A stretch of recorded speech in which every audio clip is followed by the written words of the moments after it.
Yang pra-peradilan Roy Suryo tengah digelar di Pengadilan Negeri Jakarta Selatan. Polda Metro Jaya sebut upaya penangkapan dan penahanan Roy Suryo sah secara hukum. Namun pihak Roy menilai Polda Metro tidak konsisten dalam menerapkan hukum acara pidana. Kita ulas perkara ini dengan kuasa hukum Roy Suryo Abdul Ghafur Sangaji serta penasihat ahli Kapolri Irjen Pol Purnawirawan Arianto Sutadi. Selamat malam Bang Sangaji juga Pak Arianto.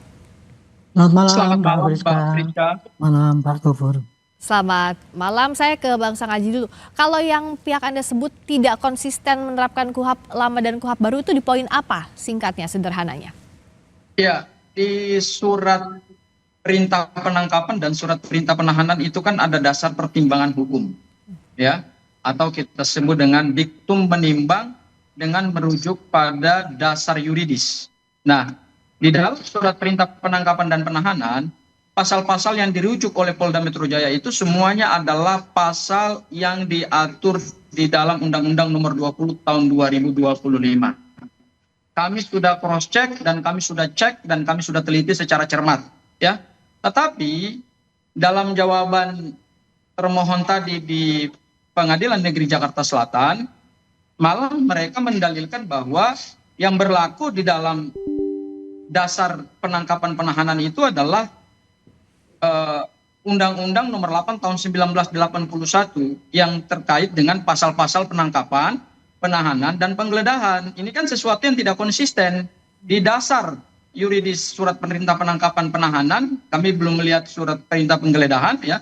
Tapi di surat perintah penangkapan dan penahanan yang kami terima, justru merujuknya adalah pada pasal-pasal upaya paksa yang diatur di dalam KUHP yang baru. Jadi kalau hari ini Polda Metro Jaya mengatakan bahwa dalil kami tidak mempunyai dasar yuridis yang tidak tepat, ya, karena kami mendalilkan pada KUHP yang baru, sementara menurut Polda Metro Jaya yang berlaku sebagai dasar penangkapan dan penahanan adalah Undang-Undang Nomor 8 Tahun 1981, ya kami menilainya justru Polda ambigu dalam menerapkan hukum acara pidana gitu. Kalaupun dia mau merujuk pada ketentuan kaidah hukum penangkapan, penahanan, penggeledahan yang diatur dalam Undang-Undang Nomor 8 Tahun 1981 KUHP yang lama, ya harusnya rujukan dasar hukumnya di situ aja. Jangan mengutip pasal-pasal yang kebetulan kami persoalkan pasal-pasal itu di dalam surat permohonan kami. Jadi kami melihat ya jawaban Polda Metro Jaya ya tidak konsisten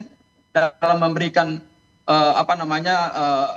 tanggapan atau jawaban terhadap permohonan kami. Seperti itu Mbak Friska. Pak Arianto, tadi dari tanggapannya Bang Sangaji, apa ada inkonsistensi penerapan dasar yuridis oleh Polda Metro Jaya dalam penangkapan Roy Suryo CS? Saya sendiri nggak bisa jawab ya Mbak ya, karena saya tidak tahu apa yang sebenarnya terjadi di sana itu. Ini kan di satu sisi dari pengacaranya Pak Roy CS itu kan membuka bahwa itu melanggar hukum, melanggar aturan, dan kemudian cara menggunakan pasal-pasalnya juga tidak konsisten. Satu pakai KUHP lama, satu pakai KUHP baru. Saya nggak ngerti itu karena di mana diterapkannya itu ya, karena saya nggak tahu persis apa yang surat yang dibikin oleh tadi yang disampaikan oleh dari Polda Metro bahwa kami sudah punya pakai surat perintah, bahwa kami sudah punya izin dari pengadilan. Ya memang kalau dari ketentuan hukum ya kayak gitu. Ketentuan itu ya upaya paksa itu mesti kalau mau menggeledah harus ada izin dari ketua pengadilan kan gitu kan. Nah cuman kita nggak ngerti apakah izinnya itu ada apa tidak pun sampai sekarang saya nggak ngerti karena kemarin dibilang tidak ada tapi ternyata tadi penyidik mengatakan ada. Jadi intinya begini Mbak, ini yang namanya pra-peradilan itu adalah persidangan untuk menguji apakah suatu tindakan itu adalah sah atau tidak. Itulah poinnya ya. Nah sementara dari pihak yang menggugat pasti mengatakan bahwa itu tidak sah karena melanggar formal atau material apa-apa. Bolehlah semua diajukan sesuai dengan surat penangkapan. Sedangkan dari pihak penyidik pasti akan mengatakan enggak, kami sudah benar. Jadi gugatan itu enggak benar gitu. Makanya supaya ditolak gitu. Nah ini semua nanti akan dilihat dalam bukti yang besok ya akan diperlihatkan apa yang disampaikan oleh dari penggugat maupun apakah yang disampaikan oleh Polda Metro. Pasti masing-masing kan membawa bukti. Bukti itu diserahkan dan disampaikan dalam persidangan. Disitulah nanti hakim akan menilai oh ini mana yang benar, mana yang salah.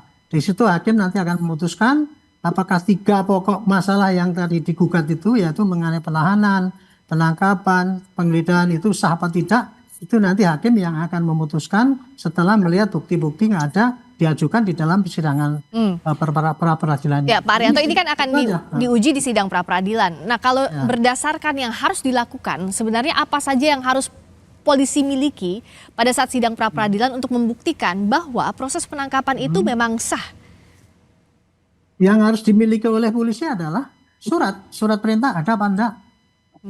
Kemudian kalau untuk penggeledahan itu ada izin apa enggak? Karena kalau beda ya, kalau surat perintah itu tidak perlu pakai izin dari pengadilan, Bu. Ya. Tetapi kalau penggeledahan itu harus pakai izin pengadilan. Sama juga dengan penahanan, dia nggak perlu lagi minta izin dari penahanan gitu. Itu jadi kira-kira. Nah, dari pembuktian hari ini, setidaknya jawaban dari Polda Metro Jaya, Pak Bang Sangaji, Anda tetap yakin bahwa sejauh ini prosesnya tidak melalui prosedur yang semestinya lewat hukum acara pidana? Oke, Mbak Priska ya. Memang Pak Arianto pasti tidak memahami secara detail pokok materi kami karena Pak Arianto juga tidak pernah membaca dan tidak pernah melihat surat perintah penangkapan dan penahanan. Perintah penangkapan dan penahanan berupa selembar surat itulah yang kemudian kami uji, ya. Dan kemudian adalah praktek penangkapan dan penahanan itu juga kami uji. Dari sisi formil, ya, saya katakan tadi bahwa di dalam dasar pertimbangan hukum penangkapan itu mereka merujuk pada beberapa pasal di KUHP yang baru, ya. Saya sebut pasal 95 dan pasal 97. Ya, di pasal 97 menariknya adalah ada kewajiban bagi penyidik untuk melakukan pemanggilan secara sah dan patut itu maksimal 2 kali. Dan ketika seorang tersangka yang sudah ditetapkan sebagai tersangka itu tidak memenuhi kewajiban hukumnya untuk memenuhi panggilan dengan alasan yang sah, maka boleh dilakukan upaya paksa berupa penangkapan. Tetapi kemudian tadi di dalam jawaban Polda Metro Jaya, inilah jawaban yang ambigu. Mereka katakan bahwa mereka tidak merujuk. Bahkan mereka membantah dalil-dalil kami yang kami uraikan justru dari surat perintah penangkapan dan surat perintah penahanan mereka yang merujuk pada dasar hukum yang mereka pakai gitu ya. Itu dari sisi formil aja itu udah cacat krusial ya. Jadi dengan kecacatan krusial seperti itu, maka menurut kami mohonkan kepada tunggal pra peradilan untuk dan kemudian juga adalah menerima semua permohonan kami. Itu hal yang pertama. Hal yang kedua dari sisi praktek. Kita bicara praktek ya. Memang penangkapan dan penahanan itu memang pasti diawali dengan adanya surat perintah penangkapan dan penahanan. Tetapi perlu diingat bahwa kecacatan formil itu bukan di situ yang kami persoalkan, tetapi lebih pada ketentuan pasal 97 KUHP yang baru, bahwa seseorang itu harus dipanggil dulu secara sah dan patut, baru kemudian dilakukan penangkapan ketika yang bersangkutan mangkir dari panggil. Namanya aja upaya paksa, bukan upaya negosiasi, upaya paksa. Paksa itu artinya di dalam KUHP, artinya adalah seseorang dilakukan suatu langkah untuk dikerangkeng dalam waktu sementara ketika yang bersangkutan mangkir. Lah, masyarakat tidak pernah mangkir. Selama ini memenuhi semua kewajiban hukum, termasuk 30 kali melakukan wajib lapor di Polda Metro Jaya. Kemudian terkait dengan penggeledahan. Tadi jawaban izin dari Pengadilan Negeri Tangerang untuk melakukan penggeledahan.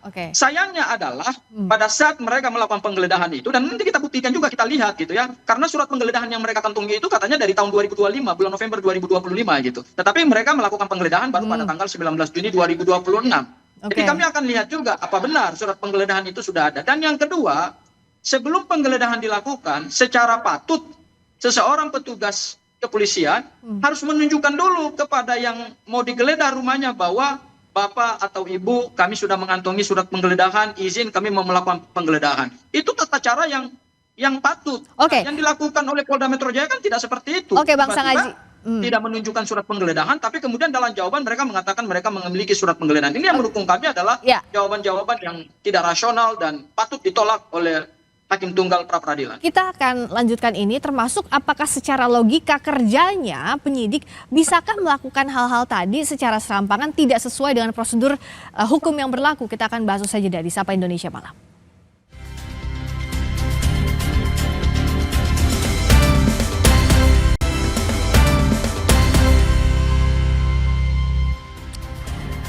Masih membahas proses pra-peradilan yang ditempuh oleh Roy Suryo dengan kuasa hukum Roy Suryo Abdul Ghafur Sangaji serta penasihat ahli Kapolri Irjen Pol Purnawirawan Arianto Suptadi. Pak Arianto, saya mau minta pendapat dari Pak Arianto. Secara logikanya, apakah penyidik melakukan penangkapan, apalagi penggeledahan untuk kasus dengan sorotan publik seperti ini, apakah bisa dilakukan memang tanpa tata cara berdasarkan hukum acara pidana? Apakah mungkin itu terjadi? Kalau ini kan saya hanya pendapat saya ya. Ya. Kalau perkiraan saya ya, karena ini kasus ini sudah menjadi sorotan publik dan kasus ini kan bukan lagi ditangani oleh polisi yang rendah, langsung kepada Dirkrimum ya. Pasti sudah dipilih tenaga-tenaga ataupun petugas yang handal gitu ya. Ya. Tetapi di dalam praktek di lapangan itu ya, saya dari pengalaman saya memang bisa saja terjadi kekeliruan daripada pelaksanaan di lapangan. Contohnya kalau kita mau menangkap ya itu, kalau saya pribadi ya dulu kalau mau menangkap saya bacakan dulu surat, Bapak mau saya tangkap begini karena pasal gini gitu. Tapi di dalam praktek di lapangan memang terkadang anggota itu juga nggak membacakan surat itu dan sebagainya. Itu bisa terjadi di lapangan ya. Hanya begini, dengan tidak dibacanya prosedur itu sesuai dengan detail yang ada itu, apakah itu membatalkan suatu penangkapan sah apa tidak? Nah, itu yang saya tidak tahu ya, gitu ya. Karena itu hakim yang menentukan. Dalam hal ini saya ingin tegaskan ya, jelaskan bahwa pra-peradilan ini hanya akan membatalkan apa yang digugat itu tadi, penangkapan, penggeledahan ataupun penahanan. Apa yang dilakukan oleh Polda Metro itu tadi nanti endingnya adalah, oh kamu tidak sah, gitu kan? Sama seadanya nangkapnya tidak sah. Berarti walaupun kamu tidak surat tapi caranya kamu salah, berarti penangkapan tidak sah. Maka dibatalkan surat penangkapan itu, maka berarti penangkapan tidak laku lah itu untuk dijadikan lampiran dari berkas perkara. Kalau penahanannya yang tidak sah, maka yang ditahan harus dikeluarkan. Kalau penggeledahannya tidak sah, maka apa yang didapat dari digeledah itu maka harus dikembalikan. Itu koreksi yang dijatuhkan oleh hakim di dalam pra-peradilan. Jadi intinya pra-peradilan itu adalah mengoreksi tindakan-tindakan yang tidak sah.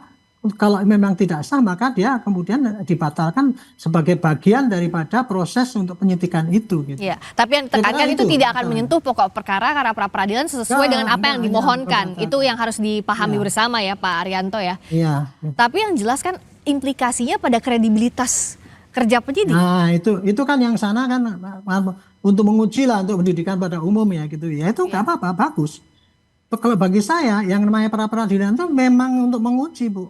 Bagi kami kita udah ratusan atau ribuan kali lah kita dapat pra-peradilan itu. Kalah menang itu bukan suatu aib bagi kita, tetapi sebagai koreksi untuk memperbaiki ini loh yang kayak ini ternyata masih salah. Nanti jangan diulangi lagi kayak gitu. Karena yang namanya salah benar dalam pra-peradilan ini yang menilai kan dari dua pihak. Karena dari kita ini maunya dianggap benar, yang dari sana ngakunya yang benar sendiri juga. Nah, ini hakim yang nanti akan menentukan gitu. Jadi dalam hal ini ya seandainya nanti 3 itu dibatalkan pun itu, bagi polisi ya tidak ada masalah lagi kan. Kan itu toh sudah berjalan, sudah jalan semua. Penangkapannya juga sudah nggak ditangkap lagi, tahanannya nggak, penggeledahannya juga nggak ada dia ambil. Nanti hanya polisi seakan-akan kan ini loh, tugas polisi yang serampangan semenang-menang kayak gitu. Kira-kira nanti hanya begitu aja. Nanti hakim akan memutus tidak sama sah. Bagi polisi itu bukan merupakan suatu aib yang besar. Jadi untuk koreksi ke depan supaya jangan terulang lagi. Tapi tidak berpengaruh pada status hukumnya, artinya tersangka atau tidaknya tidak berpengaruh dalam kasus ini ya. Tidak dimohonkan, dipermohonkan. Pengaruh lagi pada itu. Karena penyidikan kan sudah, penangkapannya juga sudah dilepaskan lagi, penahanannya sudah malah nggak menahan malah. Saya berikutnya ke Bang Sangaji, sudah bergabung lagi Bang Sangaji? Sudah tersambung lagi, terima kasih. Singkat saja, jadi kalau setelah selesainya pra-peradilan ini, apakah pihak Anda siap untuk memasuki pokok perkara nantinya? Iya, tentu kami akan siap untuk memasuki pokok perkara karena putusan pra peradilan ini kan dijadwalkan tanggal 7 Juli ya. Ya. Kemudian besok itu adalah pembuktian dari kami, pemohon. Kemudian hari berikutnya lagi adalah pembuktian dari hari Kamis, pembuktian dari pihak termohon dan turut termohon, terutama termohon ya. Dan kemudian hari Jumat itu kesimpulan. Hari Selasa baru kemudian putusan pra peradilan. Kemudian setelah itu kami akan melihat sejauh mana jadwal daripada persidangan ini berlangsung di Pengadilan Negeri Jakarta Timur. Seperti itu Mbak Friska. Baik, proses inilah yang terus dipantau oleh publik, termasuk pembuktiannya untuk sebagai ajang pembuktian secara hukum, kredibel atau tidaknya proses penangkapan dan penggeledahan yang dilakukan, pun juga pokok perkara apalagi yang akan kita lihat sama-sama adu buktinya di persidangan. Terima kasih atas waktunya Bang Sangaji, terima kasih juga Pak Arianto. Sama-sama Mbak Friska, sama-sama Pak Arianto. Ya. Terima kasih.